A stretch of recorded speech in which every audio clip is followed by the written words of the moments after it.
next survivor! I can do bushcraft with my eyes closed. I've been underestimated my whole life. Earth to Linda. Oh. Still working on the company report? I finished that last week. I'm right behind you. Oh. No, they shrunk it down to a smaller group. But don't worry, don't know who did the heavy lifting. As an executive, I see no value in you. I want to be the next survivor! I've been underestimated my whole life.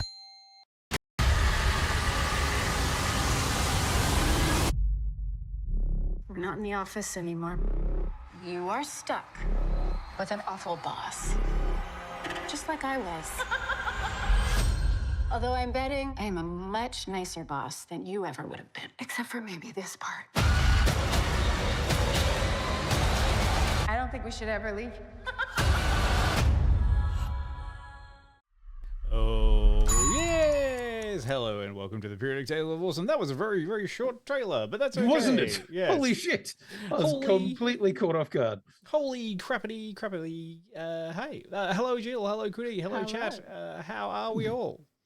We're not in the office anymore. No. No.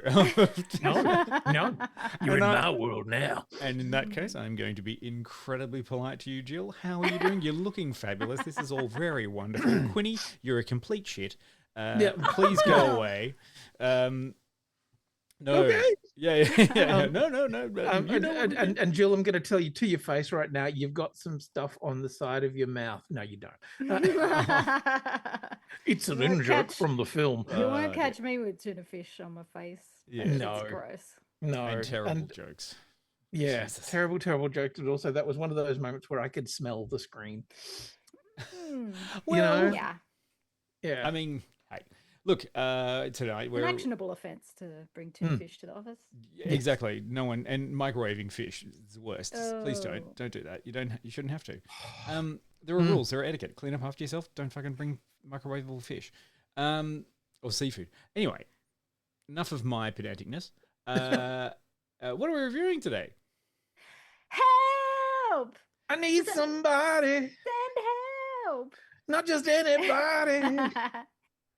Right. Yes, the new Sam Raimi film. We haven't seen anything from Sam for a little while, and now we're back in not his usual territory. We're not in. Well, I mean, it's not like fantasy horror, and it's not, Okay. But he made it. What look like are you it talking about? was. Yeah, that's true. Like for the past little while, Sam Raimi has been doing superheroes and supernatural horror. So this is What are you a talking little about? bit of a departure. What about Drag Me to Hell? Supernatural horror? Yeah, it was. Oh, okay. And Doctor Strange 3. Supernatural horror and superheroes. What about Oz the Great and Powerful? Oh. The one we don't mention. Yeah. Yeah. The ugly stepchild. Yeah. The ugly stuff. Okay, we don't do that. But Just trying to work out what Adsky's saying that Tasmanian upbringing never leaves you, does it, Quinny? Like, what is that in reference to? Is it my singing? What? or sending help, getting stuck on an island. Right. Okay. Having to deal with shitty bosses. Wait, what is it all? What does it all mean, Quinny? I don't know. I don't understand. We don't know. But But this one's an interesting one. It has been out in cinemas since Thursday. yes, it's about the smell of fish. Thank you, Right. Adsky. Right. So this film has been out in cinemas since Thursday last week. We were Right. lucky enough to go to the premiere just beforehand, and then we held it over today. So hopefully you've had a chance to have a look at it. And if you haven't, then prepare for it to be explained to you, and then you can make a decision if you're going to go and perhaps check it this week. Yeah. You can make an educated decision as to whether or not this is what you want to spend your hard-earned dollars on. Sure, and especially because it was shot in Australia, Yes. and you might see some actual footage of Australian places, unlike the movie Australia, which was done on a green screen. You're not bitter at all. Don't have to be, just have to be angry about it. Yes, I must admit, I watched it and there were at least 2 scenes where I was like, I have literally been on that bridge, or I have been in that location. So that's always nice. But yes, it is a bit of a departure from the usual Sam Raimi, I would say. Or would you disagree? No, okay, you're giving me the face. You're giving me the I don't agree face. No, absolutely not. Well, I mean, first of all, do you want to give it a synopsis? I don't know. I feel like before we get too much into this, I need to try to pick then what kind of accent, what Sam Raimi inspired accent are you going to try and do the synopsis in? Fuck. Does the chat have anything to say about this? Yeah, chat. What do you got? Because I would like you to do synopsis. I would like you to do Deadite.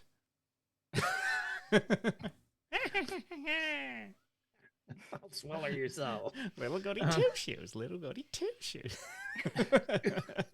Do you want them to be able to understand the synopsis, or is it just me making squeaky voices? No, we never want you to be able to understand the synopsis. I don't think anybody ever pays attention to the synopsis. I did wonder. Only here for the accent. Yeah, I honestly did wonder, did anyone ever actually pay attention to what I'm trying to say in the synopsis, or is it purely the stupid voice? It's purely the stupid voice. We know what level we have here.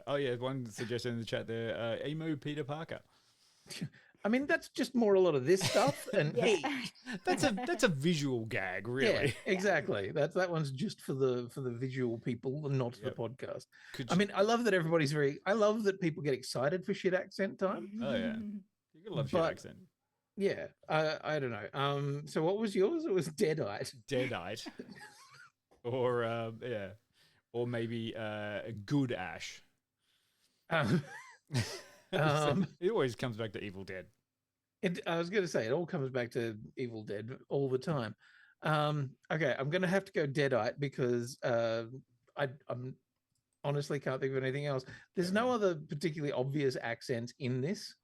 No, like it's not like there's amusing. Going on the Raimi one, so you're going to do Deadite. We'll do Deadite.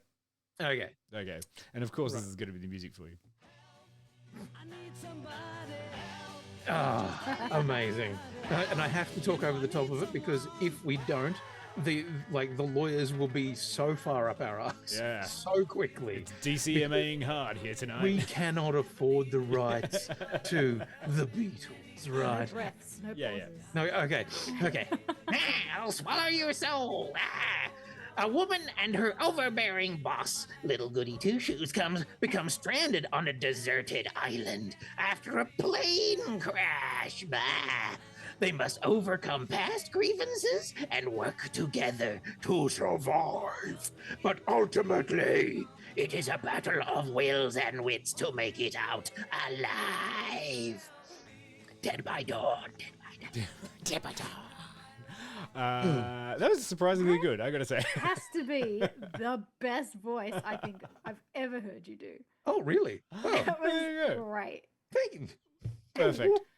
You should be an actor or something. No. You should do like phone reels and stuff, Quinny. Yeah. Bring up Quinny and he will record a Deadite for you. I just always remember, sorry, complete fucking tangent. You know, that cartoon from the 80s, Rocco's Modern Life. Oh yeah. Yeah. So do you remember what Rocco did for a job?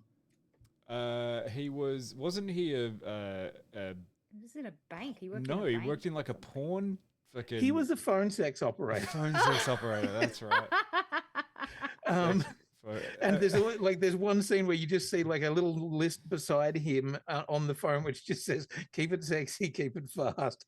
Tell you what, 12-year-old Jill in the 90s, when she watched that show, did not pick that up. No, I No. don't think anybody picked up that. Hey, g'day, I'm Rocco. What are you wearing? Jesus.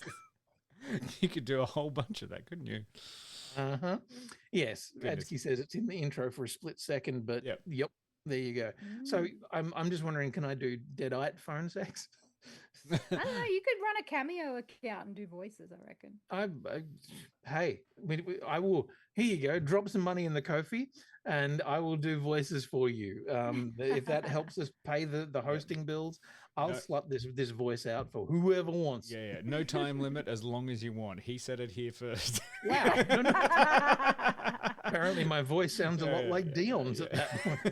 $10 a minute.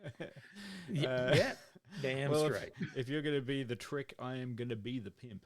I thought you were going to finish that sentence with treat. I'm going to be the treat. You're definitely going to be the treat. Okay, let's go. What is it?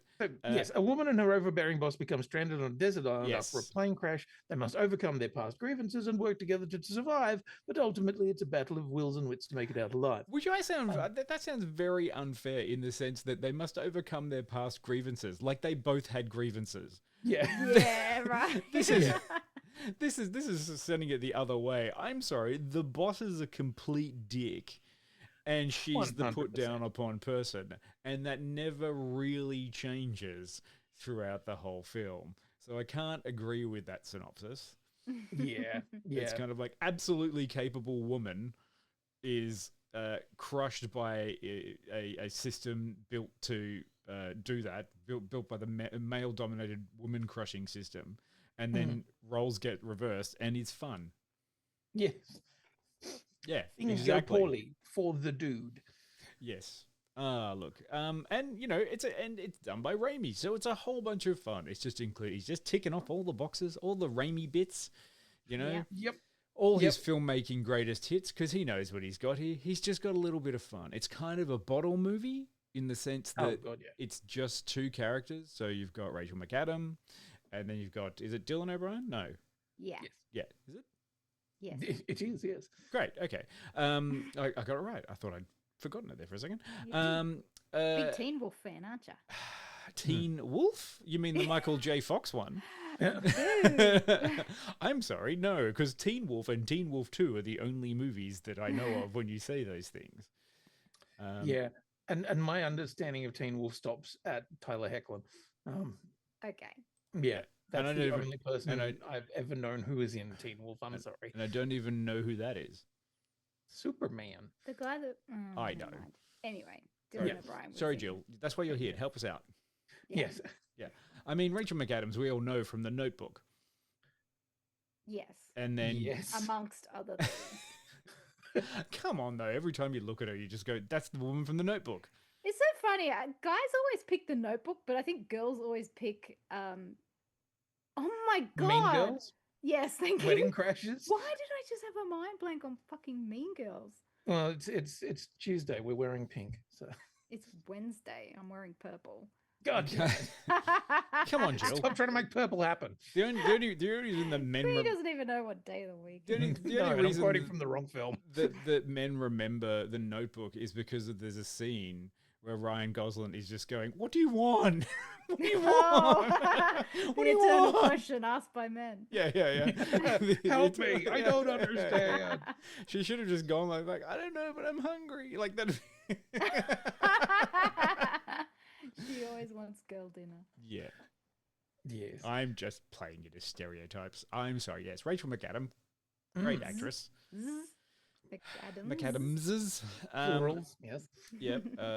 Dylan O'Brien having fun, and actually, I really liked how they both were very willing to go along with Sam's Samness. Like I feel like it felt like both of these actors were just sort of turned up and like, great. I'm not actually making a movie. I'm making a Sam Raimi movie, and I'm going to do what Sam sort of suggests, and we're going to have fun with it. And I feel like it really came across. Yeah. Yeah. It's Sam's world. We all just will live in it. Sam's island. Yes. We're all just living on it. Tell me what you enjoyed about it. Like I know what I got out of it. Jill, give me some stuff. Or if you didn't enjoy it, you're also allowed to say that too. I think what I enjoyed the most was just seeing a woman being put in a position of power and being completely capable, of which we all know we are, but are never given the opportunity because there are men like Bradley. Oh God, Brad. Brad. Yeah, I think that's what I enjoyed the most. Mhm. Yeah, like Just the sweet comeuppance. there was That's so all much. we want. That's all we want. So much comeuppance too. Like Yeah. that's kind of the joy of it, really, isn't it? Like, and they have to spend just not a particularly long amount of time at the start setting up what a dickhead he is. Yeah. No, it wasn't hard at all. And not just him, but like the people that he surrounds himself with in his corporate position. Yeah. He does a fantastic job. All of his friends and everything of Cronies. really giving you that clear feeling of nut. What a dick. Yeah. And then well, sorry. I mean, like it's a really great way. I mean, someone that I know that mentioned that they'd seen it, and then they were like, "Oh, I was really into it up until later in the film, and then I didn't like. I felt it was bad when she turned." And I was like, "Why?" At no point did I feel as though there was a problem with that character. I totally understood Rachel McAdams' character. I got the whole thing, and right through the whole thing, I was like, "I actually deserved pretty much for everyone that was there." There was only kind of like one victim in the end that was innocent. Yes. Oh right, yeah. Sorry, that took me a moment to work. Yeah, you kind of get there, but everyone else deserved it, including the boar. The boar was a man. Yeah, Exactly. Yeah. Well, yeah. They don't call it man room. They call it board room. Oh. Yeah. Oh God. That's why you keep me around. It's funny because up until that point, it had felt kind of like we'd had a few kind of little flashes of the Raimi, like the actual crash, the plane crash. Oh yeah. There was some pretty good Raimi stuff in there. There was some like Raimi-isms. yeah, and when we're talking Raimi-isms, we mean like the elements of horror, the kind of jump scares, the really frenetic action and stuff. The super close-ups to try and create a little bit of unease. Yeah. There was a lot of there was a bit of that in that, but honestly, for a while, we'd been kind of in this I don't know, idyllic sort of space on the island. But then they did the boar, and there is a moment with a boar hunt where you're like, oh right, yeah, no, this is it really kind of ratchets up the mood a little bit. You're sitting back a bit and you're like, oh okay, I'll just see where this is going, and then you're like, oh hold on, okay. And look, I loved it because it gave me shades of an old Aussie movie called Razorback. If you ever remember that one from like the 80s, which was about a terrifying giant boar that was terrorizing an outback town. And I kind as opposed to the movie Boar, which was also about a terrifying giant boar by the name of John Jarrett. Bore. I mean, 6, 7.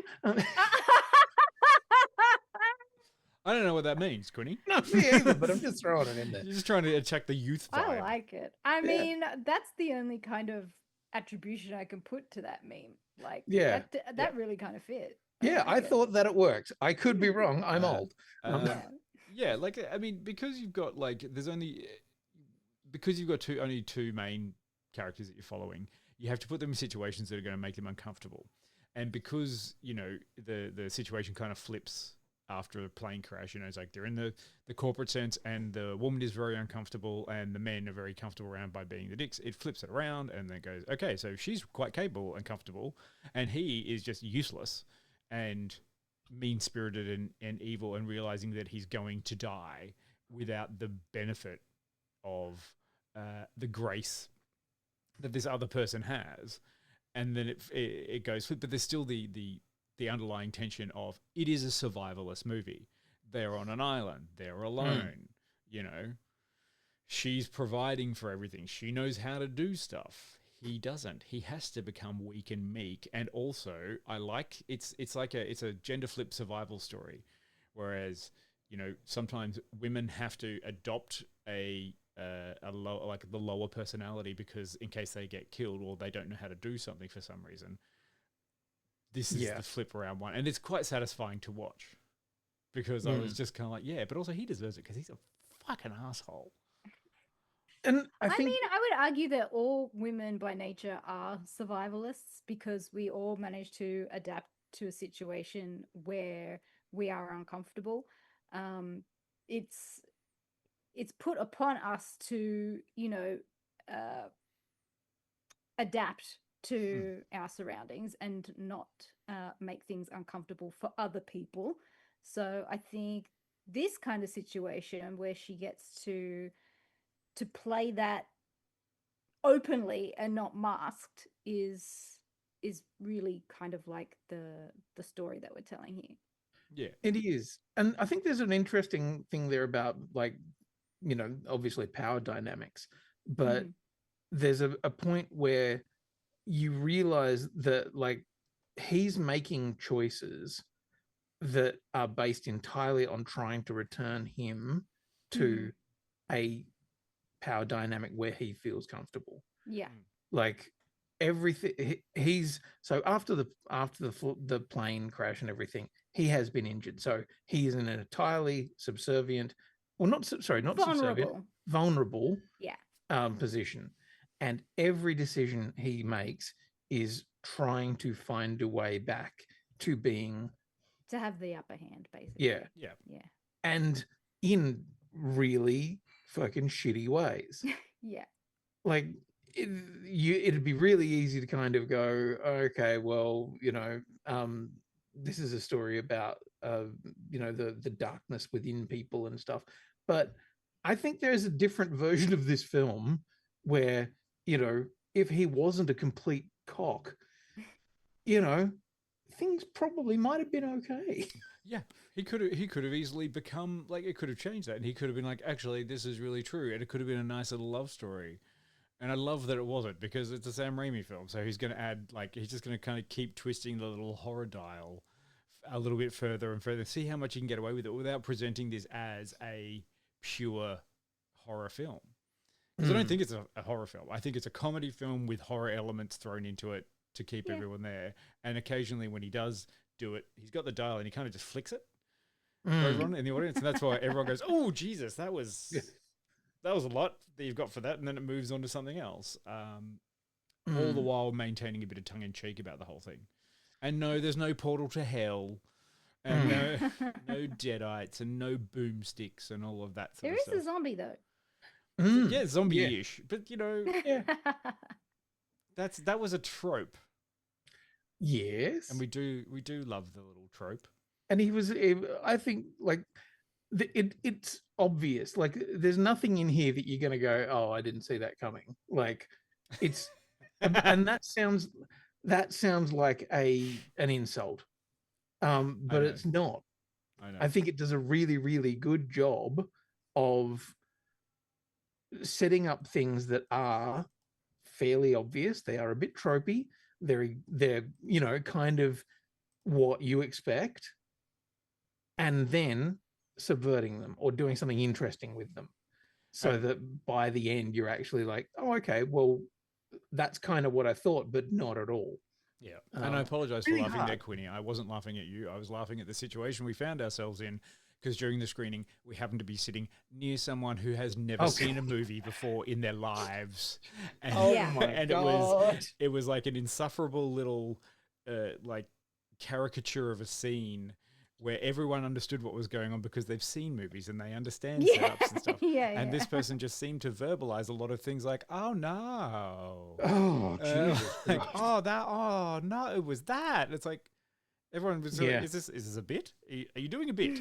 Like, she was sitting right next to me, and I was starting to get a little bit like, is there a knife somewhere I could stab her with? Oh, well, yeah, I mean, hey, this is why you go outside. Remember, you've always got to go outside to see humanity and meet it at its level, to be reminded about how sometimes you don't want to go outside and see humanity and be reminded at that level. I felt that. Karina's asking, is this person an influencer? I don't. I don't think so. I don't think they were. No, I'm pretty sure that they were. I heard them say something to the person they were with, who had obviously invited them along because their regular partner couldn't go. Oh no! Yeah. Oh They no! made a mistake. Oh dear. Okay. All right. So, what should we do about rating this thing and about whether you should go? I reckon we should rate it. You reckon we should rate it? Anyone? Yeah. Anyone do that? Who wants to go first? We haven't done this for a little while because I was going to say it's been a while And since I'm we've done any fucking rating. I Do I have to forgot write that I this had shit to down? even think about a number. Yeah. Oh, God. yeah. I did like it. I'm intrigued to know. While you're thinking about it, did anyone from the chat see it? Did anybody go along and check it out? Yeah. Okay. Are you ready to go, Jill? Have you got some opinions? Yeah, I'm gonna go like 85. I think I'll go 85. Yeah, right, there she goes. In with the big one. It's high, but I enjoyed it.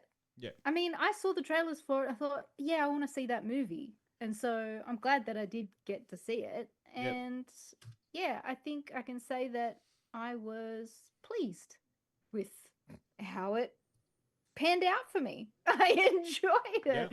Thought it was a lot of fun. Yeah, I guess there might have been a story element that was a little bit predictable, but then the way it ended, I think, kind of it worked. I mean, this thing is just full of predictability. If that's why I said it's Sam Raimi's greatest hits of like, hey, here's all these things that I usually do in my films, and you know what you're getting into. Because I feel like they're selling the movie on the fact that they've got Rachel McAdams, they've got Sam Raimi. It has a pretty stark Dylan O'Brien. People like Dylan O'Brien. and like the stark poster, it looks like a bloody, gory horror kind of thing, but it's not. It's more comedy. Yeah, I think if you're a Sam Raimi fan or somebody that enjoys like darker comedies, you will like this movie. Yeah. And if you enjoy a bit of bloody violence too, it doesn't hold back on a bit of the old bloody and gore and the fun, you know. And you're not expecting it either, so it was quite shocking, which was fun. Yeah. Which I enjoyed. Yeah. Dion, do you have a numerical value for me? I definitely have a numerical value for you. I'm going to give it I was going to be 80, but I'm just going to go 75 because I feel like it's just a solid good time. Okay. So it's nothing super special. I like the little twist of the role reversal stuff. I like the guy getting sucked out of the airplane and then having to be bounced across the window. That was one of my favorite bits. That's right at the start. It's fine. You know, it's I kind of found it was a little bit like Castaway, but fun. So yeah, I'm going to go 75. I just think it's a solid film. I don't want to see Send Help 2. I don't need the rest of it. No. God, no. I don't need to have the characters come back or, you know, anything like that. One and done, and that's all right. It's a Saturday afternoon special. Yeah, like it's the kind of movie that I could totally imagine watching on a Saturday night with a beer and a pizza with some friends and having a really good time. Like, you know, everybody sitting around having a laugh on the couch kind of thing. It's enjoyable. Like there's nothing in it that makes me go, God, you need to see that on a big screen. But I think it plays well with a crowd. I don't think I'd enjoy it as much if I was just sitting there watching it by myself. That said, if the woman who was sitting next to me comes anywhere near me again, I will put her onto a fucking island. Yeah, look, I'm about where you are, D, and I mean, I'm going to split the difference and we're going to go 80. I think it was a lot of fun. God damn you people! Yeah, no, just you, Quinny, just throwing the average out. Oh, sorry. Did you need me to go to 65? No, it's just like it's always a thing. I got to split the difference. I'm like, God damn. Because that's about where it is. I think it's well made. It's fun. It's enjoyable. It's well paced. Like, I mean, it's not a long film, which is great. Because I fucking love, you know, when we get something that is like, oh yeah, that's just the right amount of film. Yeah. 115 minutes. You know? Easy. Perfectly fine. Yeah. Perfectly cromulent. And I will very happily take a Sam Raimi doing what he does well kind of film. So yeah, and it was a pleasant surprise to see Sam Raimi doing something that I haven't seen him do, which is a little bit more of the kind of human story. Like so often he does the fantastical. So yeah, I dig it. There's no fantasy. Yeah, kind of. How do you see Sam Raimi wind it back a bit? Yeah, exactly. Like, I think it's always interesting. You look at like Spider-Man 2 as the prime example of Sam Raimi, who is fighting against what he's being told to do. Like, he loves doing superhero stuff. But then there's the sequence where Dr. Octopus wakes up and his tentacles take out everybody in the lab. And it's like, oh yeah, no, that's where Sam had to just let some of the Sam out. Yeah. And I think the boar in this is one of those moments where it's like you had to let the Sam out. 100%. Yeah. And I'm totally down for it. 100%. Free the Sam. Well, great. Speaking of that, we'll go to a little clip and then come back and talk about it non-spoilery. Yes.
Delicious.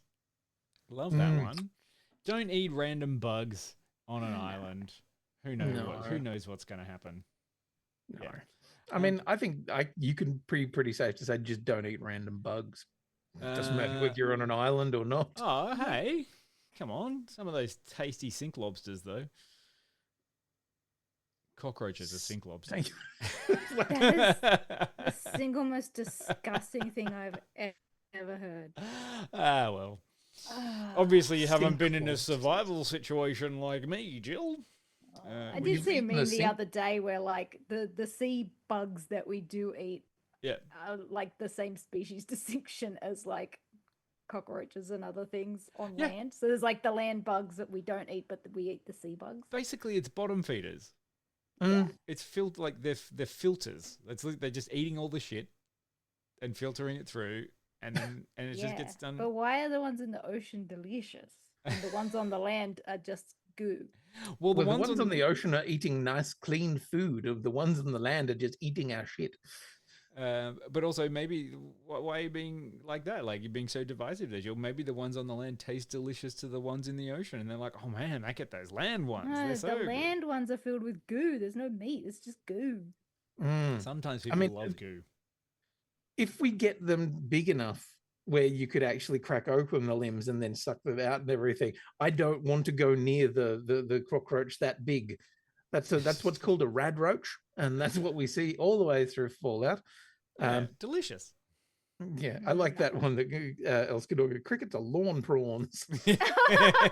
Absolutely. That's great. Lawn prawns, sink lobster. Well, there you go. There's an interesting survival one for you. Okay. What is the survival thing you wouldn't eat? You just couldn't bring yourself to. You're starving. You haven't had anything else. Bugs. You're on that island. I will not eat bugs. You want to eat a bug? Look, I've eaten a cricket, like a fried cricket, but that's that's. Yeah, well, come on, think of the Timon and Pumbaa bit from The Lion King, where they're just like, oh, these delicious bugs. Yum, yum, yum, yum, yum. Yeah, We're going to eat all but this. Twangy but satisfying. Exactly. I don't know. I reckon I'm not particularly into things like mussels. Yeah, mussels are probably like the one seafood I don't like.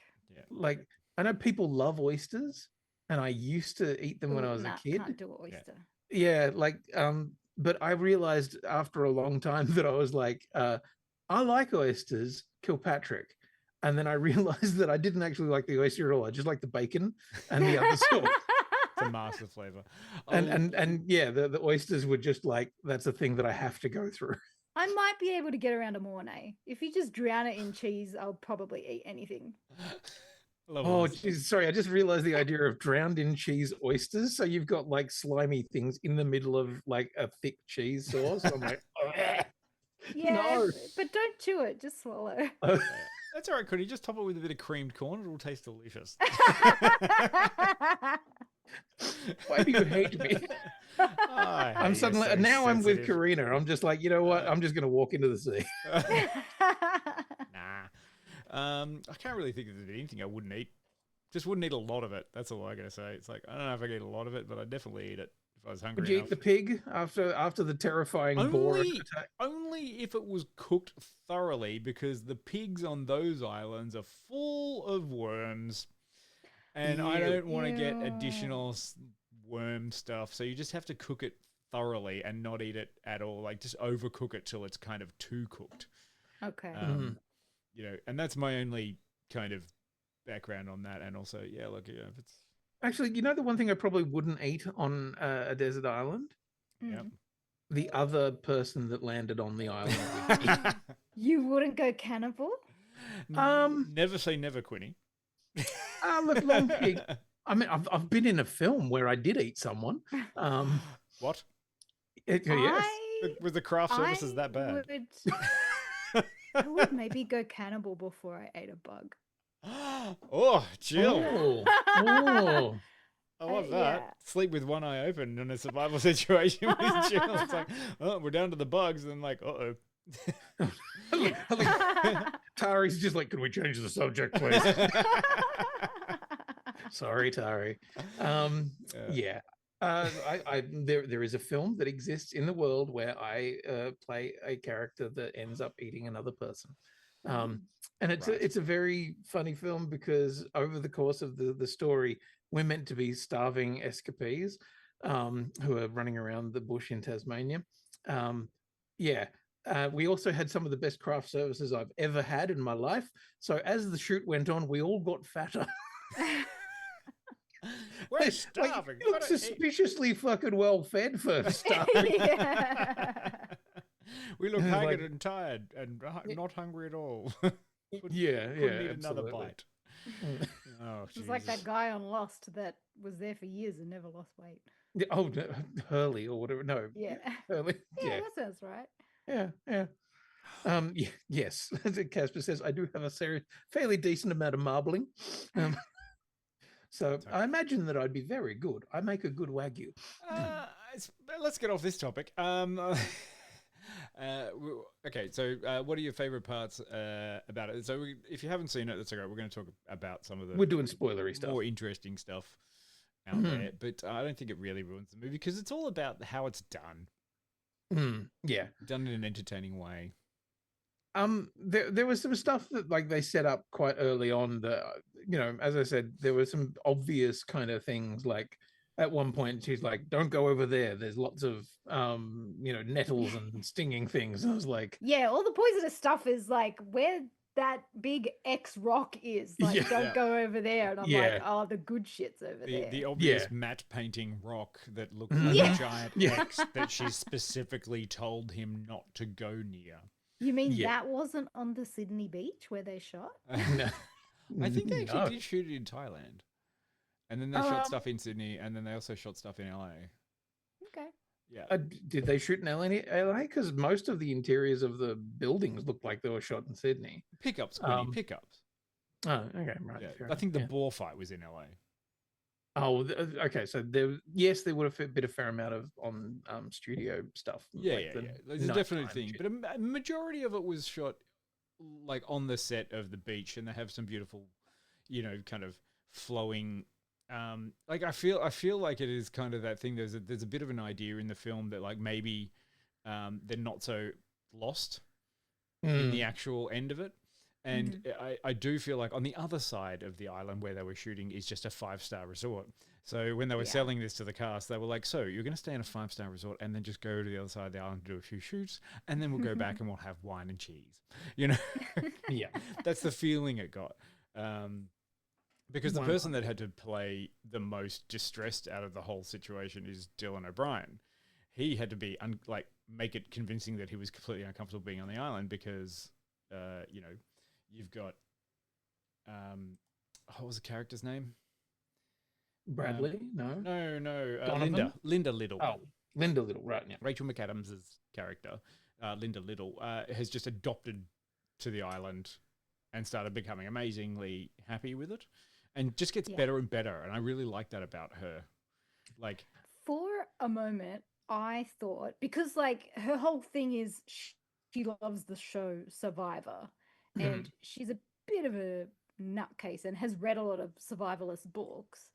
So like her dream is to get on Survivor. So she's completely in her element in this film. I kind of was of the inkling that at any moment they were going to discover that Survivor was actually filming on the other side of the island, and I thought it was going to go a completely different direction where Holy she's shit, going to that would have been amazing. herself into the cast or something. Or she just realizes the only way to get there is by killing them off. So. Yeah. So it all becomes a challenge. Yeah, that could have gone an interesting way. Yeah. I like that. That's fun. Yeah. That's not what happens, but it's not what happens. I mean, like, one of the interesting twists of this, we're talking about it with, you know, the two being there. Like, at some point, Dylan O'Brien's character snaps kind of thing and tries to, you know, or tries to, like, disable. I was going to say, doesn't necessarily try to kill. Well, I think it was kind of kill because he did, she kind of said, hey, don't eat these, this will make you really sick, and if you eat enough of them, you'll die. And then he spikes her food with it and tries to make off on his idea, which is to, like, build a raft and fuck off. Do a Tom Hanks. Yeah, never saw Moana. I was going to say, he clearly never watched Moana. He knows that doesn't work. Or Castaway. Yeah, it's got to be so much better. But then, you know, she takes her revenge on that. In a wonderful way. I don't really want to spoil exactly how she does it, but it is a very interesting way that she takes her own kind of little revenge on that situation. It was interesting to get into the third act where like essentially everything's been very much nature based, and it was really interesting to then shift the location, and I don't want to say where to because that's a bit much of a thing, but it really changed the tone of the movie, like to take it out of a jungle kind of thing. And I was like, oh, okay, right. There's a part of me that kind of went, would I have liked it more if they kind of stuck with like a kind of jungle warfare kind of vibe? But yeah, I feel like they had been made to be uncomfortable and out of their natural element for so long, to then be put back in a situation of, I would say, like, comfort that you take for granted, kind of ruins the dynamic that they'd been building so far. Because you kind of relax back into a normal life again, and it's like, oh, okay, well, that element of danger has gone. And I don't know, kind of doesn't really resolve the situation in the way you think it should have. Yeah, and also I think there was a thing of changing her power dynamic. Hang on a second. This is the spoiler section. We can say whatever the fuck we want, right? We can. I just like I was like, oh, is that too much of a spoiler? I don't know. I don't know. It's fully spoiler. We go full spoiler. Okay. Anyway, they find out that there is a mansion built on the other side of the island, and that is kind of where Linda has been doing her best work, and then bringing it back to their side of the island and presenting it as her own.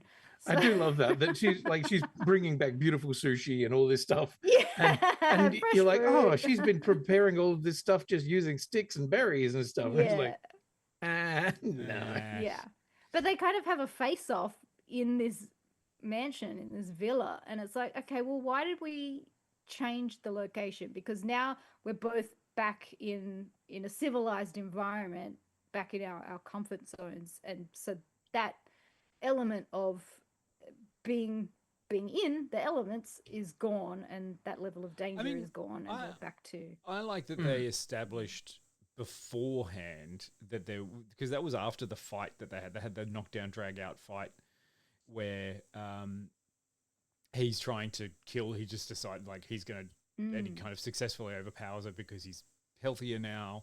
And, you know, then they kind of run off and end up, he finds the place. So there is a bit, they were trying to kill each other before they got there. It's not like they can sort of settle into it now. It's like he's actually panicking and go, oh shit, like, you know. And I guess maybe it's that thing of going, okay, well, now we're going back into technology and a normal situation where he probably feels more likely to be in control. Right, yeah. Like we're switching we're taking away her power, which is the jungle and the survivalist and all that kind of stuff. Yeah. And maybe it'll go back to him being in control, but then no, it turns out that she's actually in control of this one too. Yeah. I mean, it was a nice little trick there because you got someone who is very much controlled in control of their own destiny at home, in their real world, in their corporate job, but just not confident enough to seize the power that should come along with that. To go into a situation where she becomes much more comfortable and in that survivalist stuff, and then it starts to break through that dynamic of, is she actually in control? Does she know what she's doing?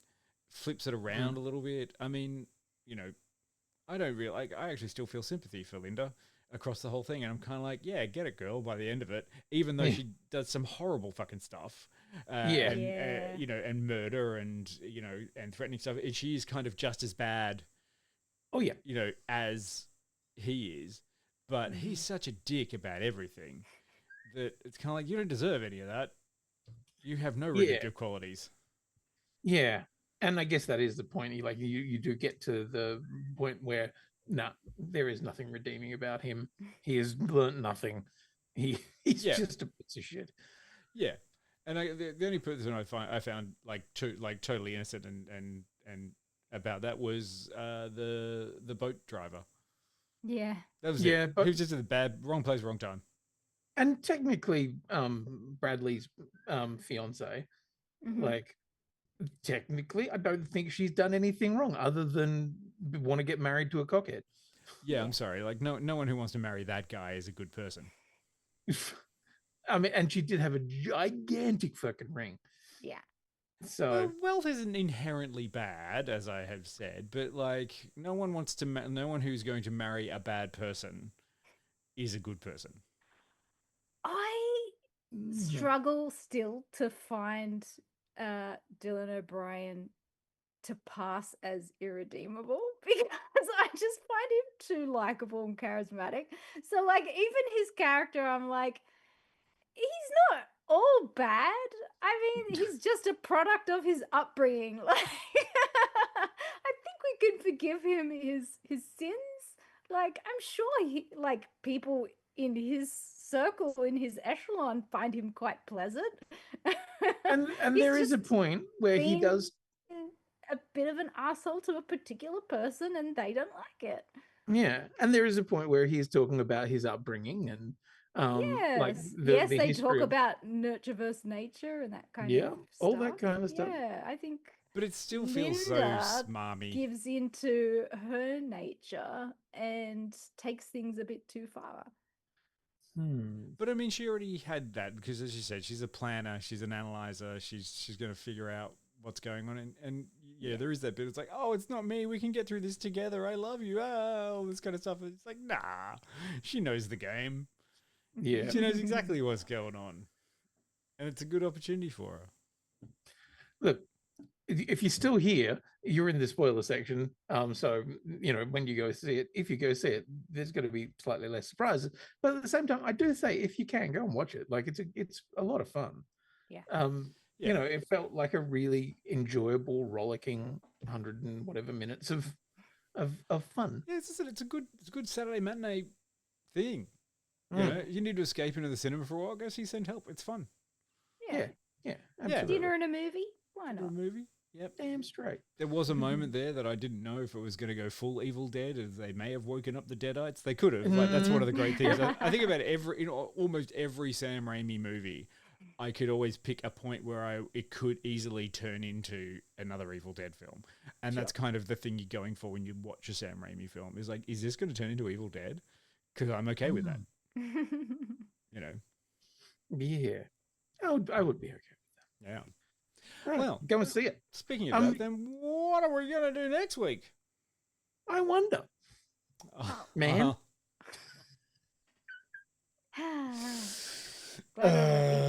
Okay. Jill's not going to be here, so I'm not going to be there. She misses out on the theatrical bromance that is. Jill was so impressed by Send Help. She herself is going to an island to hunt men for sport. Yes. She paid the big dollar. Now she's going to go do that. Now I'm going to be traipsing across the moors of Isengard. Is that Isengard? Are you taking the hobbits to Isengard? Isengard. Taking the hobbits to Isengard. To Isengard. To Isengard. I don't know. Where was Isengard in New Zealand? Isengard was it South Island? Was it in the park? Okay. No, wasn't it? Isengard wasn't that the park in Auckland? Because remember, it was forests. There was the South Island had all of the plains of Rohan and all that kind of stuff. Yeah. You got to remember that sort of stuff. Like sometimes there's some absolutely stupid areas where you're just walking past a park in places and they're like, oh yeah, this is where this scene was filmed. And you're like, oh my God, it's so ethereal and beautiful. And it's not. Okay, well, for the chat next week, if you see me posting on Instagram and you recognize the location, you can tell me where it is. Yeah. I won't know it, but you can tell me. Jill's not going on a Lord of the Rings tour. She's just going on a holiday. Just going. And if you recognize one of the places she's taking a photo of, you can be like... You can tell me which Lord of the Rings location I am in. Right. That would actually I will not know. That would be a fun game, actually. It's like, where am I now? I mean, you are 33 miles west of the River of Bree. I'm going to pick it now. That's Smeagol's bedroom. No, bad, Jill. You haven't watched Lord of the Rings. Smeagol. No, I haven't. I don't know. Everyone out there watching is like, Jill hates Lord of the Rings. Smeagol is not a character you want to go into their bedroom of. No. I mean, no. I see that Tari is also going back to New Zealand, and Casper has got a New Zealand trip as well. Look at you old people.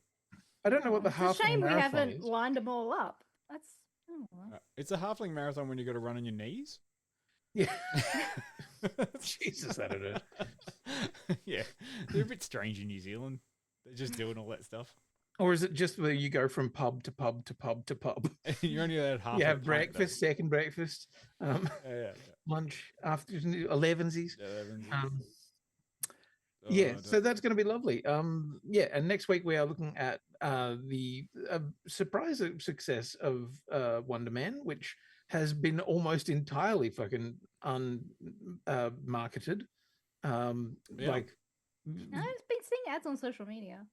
yeah, but in the lead up to it, like it was fucking deathly silent, almost as quiet as it was for Ironheart.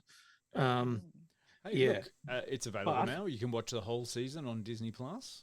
Yeah, yeah, they dropped it all 8 episodes all at once. You can watch Dr. Manhattan on yes. On a Wonder Man show. Wait, what? Or Black Manta. Yes. So yeah, Bill, I can't remember his last name. God damn it.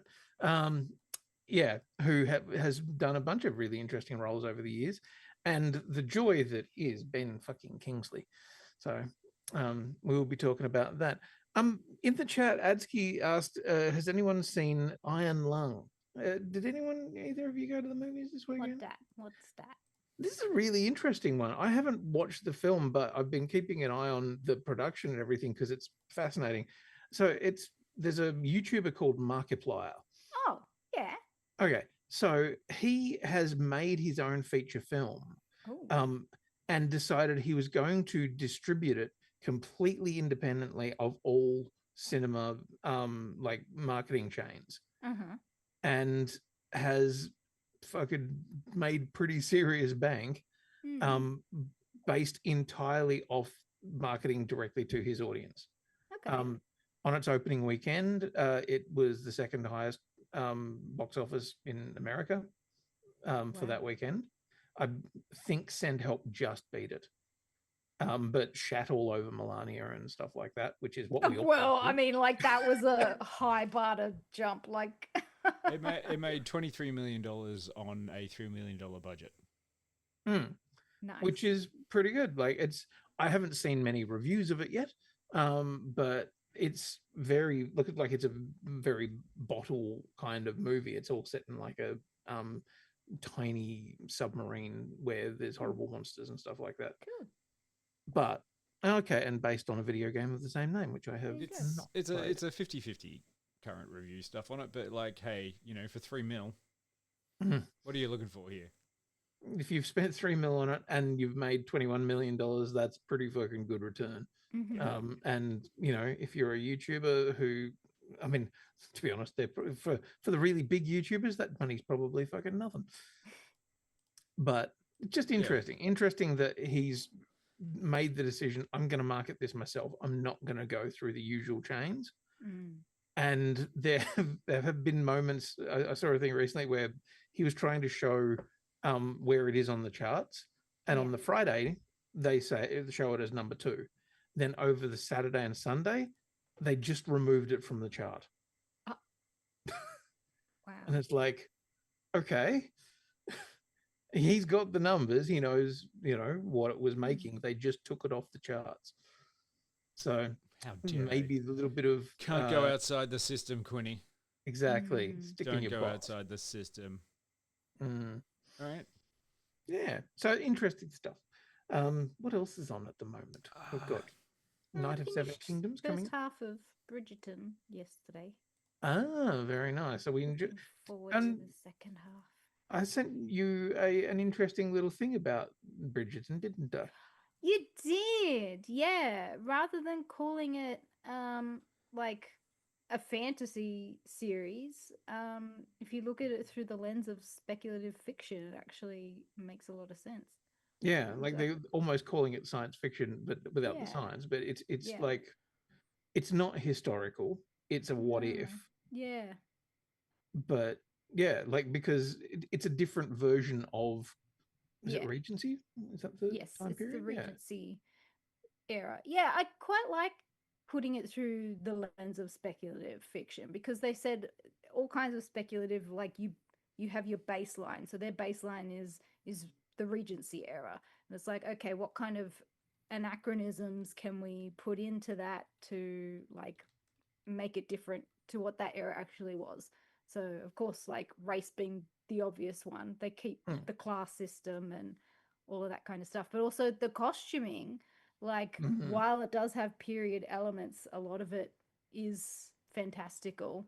Like the choices of the fabrics that they use, the color palette, and also the styling and the silhouette, like how we kind of look at that. I just thought it was a really interesting way to look at Bridgerton, besides it just being romantasy. Yeah, absolutely. And it was something that I really kind of latched onto. I was like, fuck, I hadn't even thought of it that way. And that's why I love shows that are like alternate history, or, you know, things where it's like, what if we did something different at a different time period? What could that mean? And I think that's one of the reasons I like Fallout a lot too, is because that's sort of a, you know, what if in the 1950s we actually had nuclear power and everything was, you know, that weird science fiction version of the 1950s. Okay, now let's shuffle it on 200 years into the apocalypse and see what that looked like. You know, my one peeve with Bridgerton is that, okay, so for all of like this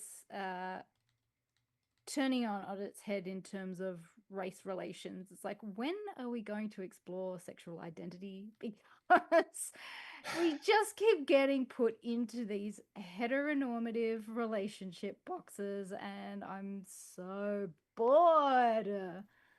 I know that this season we are seeing a little bit of a change, but until I see the second half, I'm going to reserve judgment, because one of our main characters this season is Benedict, the second son, and he has been presented as bisexual through the first 3 seasons. But here we're putting him back into a heterosexual romantic relationship again.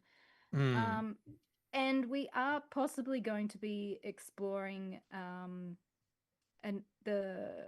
one of the Bridgerton sisters, Francesca, who is in a heterosexual marriage right now, possibly having feelings for a woman. But until I see the second 4 episodes, we will have to wait and see. Right. Yeah. We also have another character who is very staunchly asexual or aromantic, or both. Right. Who is having to deal with the pressures of, you know, you're a young lady that needs to get married. And she's like, well, I don't really give a shit about that. Yeah, she's like, oh no, I'm putting myself on the shelf. I'm going to be a spinster for the rest of my life. And I'm like, go girl, I love that. Yeah, absolutely. Yeah. I mean, and that's one of those other things where it is speculative fiction, because in those days that wasn't really an option. Well, I mean, it was, but you ostracize yourself from society. Yeah. And I think she's kind of coming to the realization of like, oh, if I choose this life, everybody is going to lump me into that and, you know, disclude me from everything else. Yeah. So is that how she wants to live her life? Yeah. Interesting. I think I'm about to go back upstairs and watch some of the Bridgerton. I did like the question from Adsky. When's our Melania review?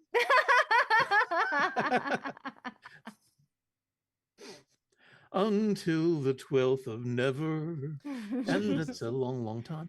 Our review is just going to be a live stream of the dumpster out the back of my place. That's true. That's all it is. Don't worry. There's another What's the Job coming out. Yes. Yeah. Yes. Jason Statham's Shelter is due in cinemas. Just before The Beekeeper 2 is coming. Don't you Jesus Christ. Oh, we're going to be spoilt for Jason Statham this year. Oh, yes. Oh, I wish we'd gotten an invitation for Shelter. Oh, What's the Job? I don't fucking know. No one knows anymore. I mean, we may have done. I may have just not looked at it, because I just looked at it and went, oh, it's more Statham. You passed up free tickets to a schlock movie, Quinny? Hang on, let me just see. I'm looking at it. Come on. No, we're fine. I didn't. Good. Okay, good. Just double checking. Phew. And one movie I won't be seeing is at all. I don't really want to say. I didn't really want to say it. What? The movie, a super progressive movie. Oh, fuck. Yes, which Yeah. is like, if you want to go down the rabbit hole of anyone who who uses the word woke as a pejorative against people, go and watch that one. It's being currently touted by Pauline Hanson in Australia, so great. Anything she's voting for and What does it putting rhyme behind her. with? No, it's literally called a super progressive movie. Yeah, that's what it's called. Oh, Yeah. And it's just it's a whole bunch of the anti-woke. usual fucking Yeah. like, oh, woke people and blue hair and, they're all bisexual and, they're all wanting, it's just every fucking thing that you can imagine a Pauline Hanson supporter thinking is funny. Yep. Yeah. Shout out to our country, which is doing its fucking level-headed best to, try and follow America down to a shit fucking path. Good news is no one really has heard about it, and hopefully it dies at the death that it needs to. Although, thanks for the reminder of We Bury the Dead. That's another one that's out, which was Daisy Ridley's apocalyptic West Australian. Is it a zombie movie? Kind of a zombie movie, which I'm actually super keen to see. I love that you can fly Daisy Ridley and shoot a movie in West Australia and fly her out again, and everyone's like, "Wait, what? What happened there?" I mean, but then again, Tasmania, not West Australia. Oh, shit. I didn't realise that. God, I could have been at the pub in Lonnie and run into Daisy fucking Ridley. G'day, Ray. You want a beer? Oh, wow. Yeah. That's why you're not allowed into that pub anymore. Yeah, technically I didn't leave Tasmania. I was exported. Apologies. And I apologise to everyone in Tasmania for not figuring that out. But God damn it. Yeah, stop flying people into islands or isolated places in Australia and then not and doing stuff. Stop being creative. I think you find you were deported, Quinny, not exported. Yeah. Well, I don't know. I still have to send money back, so technically that makes me an export. It's called the tithe, Quinny. Always the tithe. Yes, and I send it back to the family. Oh no, my future husband's on the Gold Coast. What's he doing? Oh, Jesus. And you're going to New Zealand. Oh no. What have you done, Jill? What have you done? Who knew? All right. Anyway, yes, everyone get onto Wonder Man. Start watching A Knight's Tale. Knight's Tale. A Knight of the Seven Kingdoms.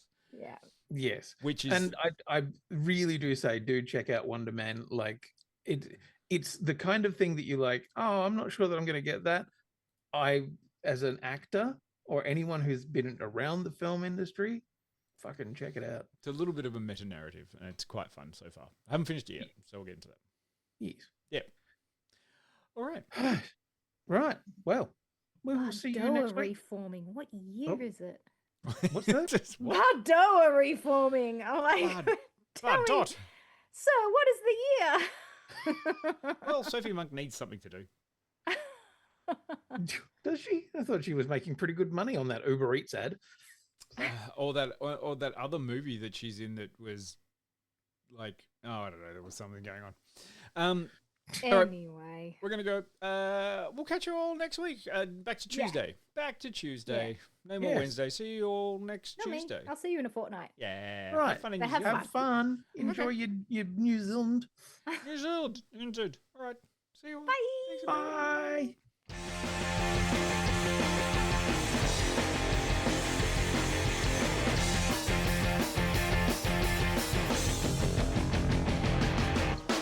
I wanna live in a world full of heroes, not sit here counting zeros in a cubicle downtown.